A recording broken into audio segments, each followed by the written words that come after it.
Welcome back to We Make Money Fun. I am your host and co-owner of Heritage Financial Strategies, Shanna Reed, and I am so excited to have Gordon Stein, author of Cashflow Cookbook, with us today. Welcome, Gordon. Well, thanks so much. Really great to be here with you. Well, and I'm also excited that we're going to be hosting two fantastic events with Gordon in October in Arizona. But before we get to the details of those events, I just want to learn a little bit more about your story, Gordon, and how you became an author on the subject of saving money through your cash flow. Tell me a little bit about how that happened. Yeah, I've always been a leader in the high tech marketplace, executive sales, marketing, operations, that sort of thing, and always working with teams of younger people. And I find they always want to talk about how do you get ahead? How do you free up more cash flow? How do you save for the future? They're all this huge interest in wealth and personal finance. And then coincidentally, I uncovered this way to get car washes for free, is how this whole crazy thing began. And it was really just about a loyalty points program through a gasoline retailer and an easy way to collect the points. And so I stopped paying for a car wash. Just thought this is kind of cool. It was only, saving me another $25 a month, no big deal. But it was just as easy as buying gas I was doing before. So I thought, geez, what else is there? And then that led me to discounted home alarm monitoring. And then I found out about discounted prescription drugs. And I realized that most people are missing hundreds and in many cases, thousands of dollars a month of savings, giving up nothing, minimal effort, minimal sacrifice.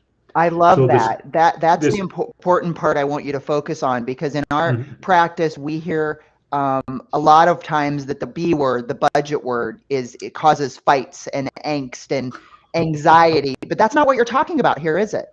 Right. No. And, I think much of what I talk about, I have a very different way of doing budgeting, which is dramatically simpler and lowers the temperature and reduces the household fighting.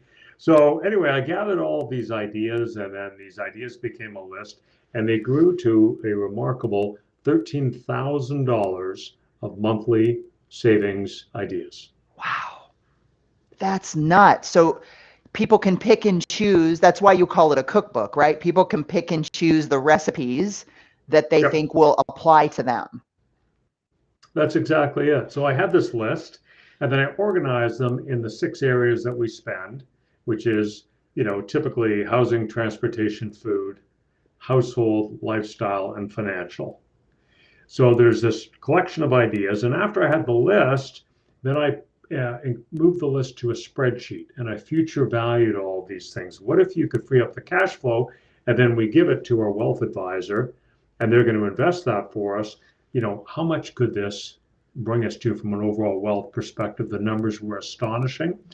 And I actually took to my accountant at the time and I said, hey, what's wrong with the math here? What have I done wrong? And he said, the math is good. This would make a great book. And that was really the whole kickoff. Wow, that's amazing. And so when I hear from clients that it's a struggle to fully fund their Roth IRA, or they don't necessarily have the cash flow to be able to fund their college savings account for their kids, this is a way for them to be able to do those things without any pain.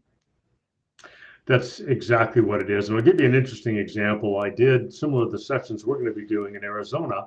I did a similar set of sessions here in my home state of Ohio for a fantastic wealth advisor here. And when she introduced me at the session, she said, I read Gordon's book and I thought, geez, I'm going to take a look at some of this. So she looked into her cell phones and she had, I think it was 4 or 5 lines in her family. She was paying, I think it was about $400 a month. She reshopped it, switched providers, saved $300 a month. So she gave the example when she kicked off the session how she personally had saved $300 a month. And so then I started talking about these ideas, and somebody put up their hand and said, "Gosh, the thing is, if you're going to call your cell phone company, you're going to be on hold for an hour. You got to, listen to this bad hold music, and you're going to get bounced around. I just don't have the hour to do all of this kind of thing." So I said, "Okay, great point." I said, "If we take that $300 a month and we invest it at 7% over 30 years, the future value is $367,800. So I said to the audience, okay, put up your hand if you make more than $367,800 an hour. And there were no hands. So I said, all of you with your hands up, you don't need to call your cell phone provider and reshop it. Now, who makes less than the 367,800? Anyway, everyone was laughing, but they really got the point. And it's a great example. So if you think of the average American retiring with a net worth of about $180,000, here's a woman who reshopped her cell phone bill, and she's going to retire with, an incremental 367,000. That's more than the average person has in their entirety. So we just start getting a little smarter on some of these things. Some are reshopping, but there's lots of other creative things that we can do. There's no yelling, there's no screaming, there's no haggling. And it's none of these crazy things. We're not putting tinfoil on our windows. We're not gonna make our own cleaning supplies, Shanna. These are things Thank that you and you. I would actually do, right? Well, so give me an example. I'm curious now because that's immediately where my mind went, right? Is okay, there's some opportunities that I probably have to save some money on utilities and subscriptions and Sure. those types of things. But give me one of the more unusual ones that maybe people are surprised when you talk about. Yeah, I'll give you a couple that really caught my eye. And the first one I missed in the first 5 printings of the book. I was a bit ashamed by it that I missed it. We all talk about credit scores, and we know we want to have a good credit score so we can get access to better credit cards and we can get a mortgage and so on. We think of it in a binary sense. We need a good credit score so we can have the car loan or so we can get the mortgage. But there's much more to our credit scores. So first fact is that they can swing the cost of our home insurance by 30 to 50%, can swing the Wow. cost of our car insurance by 30 to 50%, and it can swing the cost of our loans by up to 4x. In other words, you can be paying 1/4 as much interest on a car loan or a mortgage, depending on your credit score. Wow. But now the real capper is that 80% of our credit reports have errors in them. Hmm. So you and I could have, both paying our bills on time. I could be paying, twice as much as you on car insurance, home insurance, and loan interest. And the whole problem is I have errors in my credit report. I never bothered to look at it and get them fixed. So here's an example, perfect example, where we're giving up nothing whatsoever. I'm not saying I'm going to give up my latte. I'm going to give up my glass of Pinot Noir at night. We're not changing anything at all. I'm fixing errors in my credit score. So there's one great example. Wow. That's Lots awesome. of people miss. Yeah. So many other ones. One of the most interesting ones when I did the research on the book is that we only ever wear 20% of the clothing that we buy. I'm guilty of that. Guilty. And most people will say, oh, no, that's not true. I'm not guilty of it. I will guarantee it's not the case. If you have your annual performance review with your boss, who's going to wear the third best outfit? Anybody going to wear their second best outfit? So every Right. time we go in that closet, we're going to say, I want my sharpest looking shirt. I want to look good on Shanna's podcast, right? So if we just think a little bit more mindfully when we're shopping, as an example, I found this fantastic pair of brown dress shoes. Really, they were beautiful. I probably spent a little too much money on them. I never wore them. Why? I didn't have a nice brown belt that matched it. So I spent Oh, this money on these shoes. They sat in my closet. Now, if I get a little bit mindful, I say, okay, what pieces do I actually need? Well, I need a brown belt that matches my nice brown shoes because then I'm going to wear them. I wow. don't run out and see this amazing sweater that's on sale. I bring it home and I go to put it in my closet and I'm about to put it to a nearly identical sweater because I wasn't shopping mindfully. We've all done that one, right? So Yeah, there's a no, couple that quick ones. totally makes sense. I love There's a that. couple of quick ones. Oh my gosh, those are amazing. So you're not going to tell me I need to take one of those guitars behind you and go play on the street for change, right? Well, the guitars are another great story. When I Okay. did my research, the Fender Guitar Company tells us that 94% of people who buy a guitar and start playing abandon their guitar within 1 year. Wow, that's huge. 94%. Well, everyone thinks they're Axl Rose, and they're going to be out there shredding away. And the reality is, it takes a pile of time and an unbelievable amount of effort to get to be decent at playing the guitar or any instrument. But what does that mean? That means there's a ton of fantastic used guitars out there that have hardly been touched. So behind me is thousands of dollars of guitar. It's way more than what I need for my playing ability. But I bought them all for about 40% of their brand new price. Many of them still have the hang tags on them and all the cards and information in the cases. It's Oh just my getting a little bit smarter. gosh, that's crazy. So I'm guessing that's another one of your recipes is when you're looking to make a big purchase, whether it's a car or a piece of hobby equipment or something of that nature, you look for a newer used model. Yes, that certainly would be one. There's just always a better way to buy something. As example, the black and white Telecaster right there.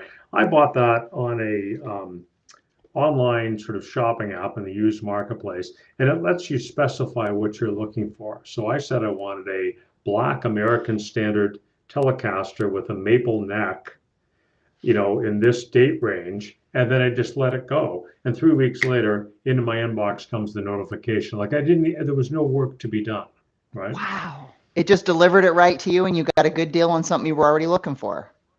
Right. Minimal effort, minimal sacrifice. Well, and that's the key word here. I think we're in such a culture that wants what we want and we want it now, that sometimes we don't shop around as much as we should, and we could really save some money by shopping around a little bit and being a little patient.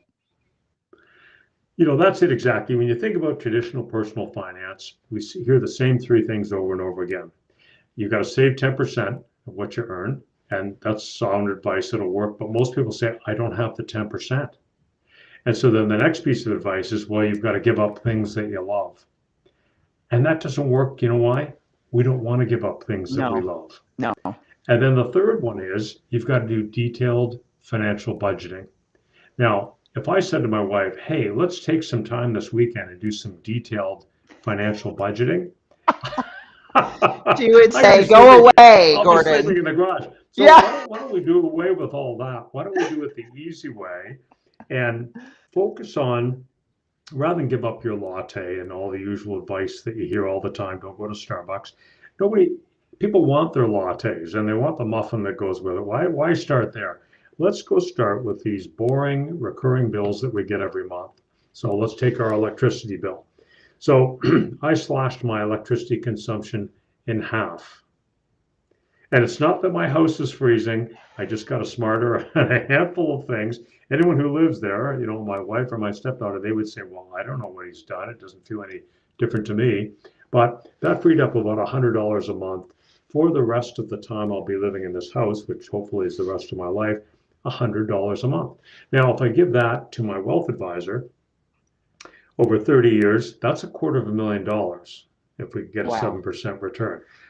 I do nothing. It was a few things that I had to do. I spent a little bit of money, but an 18-month payback. But for the rest of my time in this home, it's $100 a month. And you know what? If electricity rates go up, I say bring it on because I'm saving more money. Yeah. Oh my gosh. You have a good point there, though, that I think sometimes we think, it's only $50. It's only $100. But really that compounds over time in a dramatic way. That's exactly it. And so when I redid the book recently, this is now on their 8th printing. And originally the book just had all of these recipes. So it's everything, every type of bill, what you do with your gas bill, your electricity bill. And it's written with a lot of bad cooking puns. My editor said there was enough bad cooking puns to fill a roasting pan. But as I got going with it, I then added a story at the start of the book. It's only about 40 pages long. And we look over the shoulder of this couple, Eric and Keisha, and they make a series of financial discoveries and they free up a total of $1,800 a month, giving up nothing. And they had these great plans to spend the money. And Wanda, the wealth advisor, who's kind of the heroine of the book, she says to them, no, why don't you give the money to me? Let me invest that for you. And so in the end, they retire with an extra $1.5 million. Wow. Which and is that remarkable. is something that is easy to do if you put the effort in at the front end. You can just reap the rewards your whole life. Look at it this way. Sometimes people say, well, this is great. I don't really have the time. I don't want to do all this. Well, the average American watches 20 hours of television a week. So in 20 hours, you could read Cashflow Cookbook cover to cover, probably implement the 10 ideas that are most relevant to you, free up $1,000 or more in monthly cash flow, get it invested with you, Shanna, and all of these folks, they're retiring with maybe an extra $1 million or more. That's amazing. You're singing my tune, to use a really bad pun, Gordon. Yeah. I love that so much, because that's one of the biggest struggles I think we have as advisors and planners is either we are not an infinite source of cash. We're not the government. We can't just print money. So we Yep. have to use what we have been given, which is our income, in the best way that we can possibly use it. And most of us honestly haven't been taught that, even through growing up, through elementary school and high school and college. Most of us weren't taught how to utilize our income to make it be our biggest wealth building tool. And this is one of those ways we can do that without pain. Right. And you start thinking about things differently. I'll give you an example. I was driving from Cleveland to Toronto, and I got curious. So I set my cruise control at 75 miles an hour, and I drove for exactly an hour. I reset my fuel consumption meter. I drove for an hour at 75, and then, I drove for an hour at 60. I drove for an hour, 75, 70, and 65. Well, the difference between 75 and 65 was 42% less fuel consumption. 42%. Wow. So it's going to add, changing those speeds, I think it adds about, whatever it is, 6 minutes per hour of driving. I mean, what are you going to do with your 6 or your 12 minutes? So the car's quieter. I can hear my podcast better. It's safer. It's less stressful. And yeah, okay, I get there 10 or 15 minutes later, but it's kind of my new thing.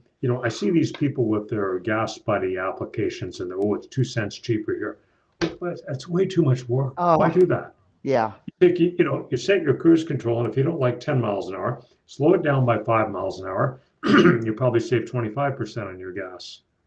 But these are the kinds of things, they're just fantastic hacks, and there's just dozens of them. I find new ones all the time. Oh, well, I love this so much, Gordon, and I am really, really excited to host you in Gilbert. So if those that are watching or listening, depending on how you're engaging with us, want your very own copy of Cashflow Cookbook, and want to come to hear Gordon at our office in Gilbert, you can do that on Monday, October 14th. In the evening, we're going to serve dinner, we're going to have some wine, and we're really going to dig into this in a lot more detail. And you'll walk away with your very own copy of the book and a to-do list of things that you could do to save some money each month. Sounds great. And I'd be happy to sign the book for you, and we can swap ideas and have a great chat. Oh, I can't wait. Please, if you want to come, in the notes, we'll link the Eventbrite link where you can get tickets. There's no charge to come. You can bring a friend. We're going to have a nice big event here in Gilbert that evening. And Gordon, it's been an absolute pleasure having you on the podcast today. Really fun. Thanks so much, Shanna. Appreciate it. Oh, no worries. And I'm looking forward to seeing you here in October. Yeah, for sure. Looking forward to it. Anybody that's listening, if you want more information on Heritage, you can go to heritagefinancialaz.com and click schedule a consultation.